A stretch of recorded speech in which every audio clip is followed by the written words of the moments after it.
Gomti cooperative milk producers union লিমিটেডের উদ্যোগে শনিবার ইন্দ্রনগর স্থিত অফিস প্রাঙ্গণে একটি স্বেচ্ছায় রক্তদান শিবিরের আয়োজন করা হয়। শিবিরের আনুষ্ঠানিক উদ্বোধন করেন দীপক মজুমদার।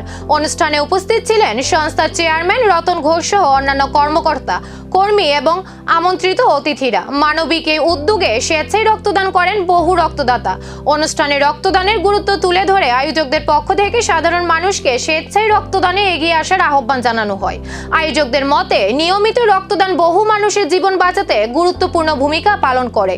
সেই লক্ষ্যেই সমাজে সচেতনতা বৃদ্ধি এবং মানব সেবার বার্তা ছড়িয়ে দিতে এই ধরনের কর্মসূচির আয়োজন করা হয়েছে। এবং যারা রক্ত গ্রহণে আমাদের ত্রিপুরা রাজ্য সরকারের স্বাস্থ্য বিভাগের চিকিৎসক এবং প্যারামেডিক্যাল স্টাফরা সহযোগিতা করছেন, উপস্থিত সকলকে আমি আগরতলা শহরবাসীর পক্ষ থেকে স্বাগত, শুভেচ্ছা এবং ধন্যবাদ জানাই।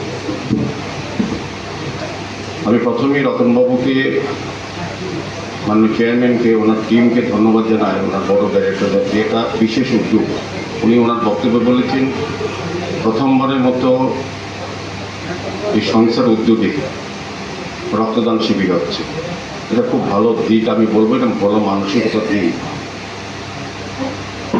যে প্রফেশনে আমরা সমস্ত যারা কাজ করি বিভিন্ন সেক্টরে, তার বাইরে গিয়ে যে সমাজের প্রতি আমাদের কিছু করা উচিত, সামাজিক দায়িত্ব, সামাজিক কর্তব্যকে সামনে রেখে এই ধরনের সামাজিক কর্মসূচি নেওয়া অত্যন্ত প্রয়োজন। প্রত্যেকটি ক্ষেত্রে হোক, ক্লাব হোক, সামাজিক প্রতিষ্ঠান হোক, সরকারি পর্যায়ে হোক, অনেক সরকারি ডিপার্টমেন্টও করেন, আমিও যাওয়ার আমার সুযোগ হয়।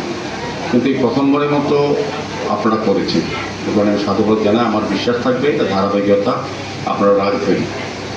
তো রক্তদান বিষয়ে যদি আমি বলতে যাই, এখানে চন্দনবাবু তারা অনেক সময় বলেন, আমরা বলি কিছু কিছু, কিন্তু আমরা রতনবাবুর থেকে অনেকটা কিছু শুনেছি। এই ডায়েরির বিষয়ে আমার জানা ছিল না।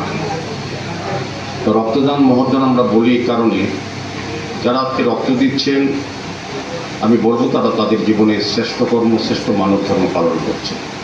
কারণ রক্তের কোনো বিকল্প নেই। রক্তের বিকল্প যারা আজকে রক্ত দিচ্ছে, আমার রক্ত একটা মনুষ্য পরিবারকে বাঁচায়, যেমন পাশাপাশি এই উপাদান থেকে আরও 4টা পরিবার রোগী তাকে উপকৃত হন। আর যারা রক্ত দিচ্ছেন বা রক্ত গ্রহণ করছেন তাদের মধ্যে কোনো রকম ভেদাভেদ, সাম্প্রদায়িকতা কিংবা জাতি, ধর্ম, বর্ণ কিছু থাকে না। জানেন না এই হিন্দু রক্তকে মুসলিম নিচ্ছেন, মুসলিম রক্তকে। রক্তদান মানে জীবনদান। এই মানবিক উদ্যোগে কতজন স্বেচ্ছায় অংশ নিলেন এবং ভবিষ্যতেও এমন কর্মসূচিতে মানুষের সাড়া কতটা বাড়ে, এখন সেই দিকেই নজর সকলের।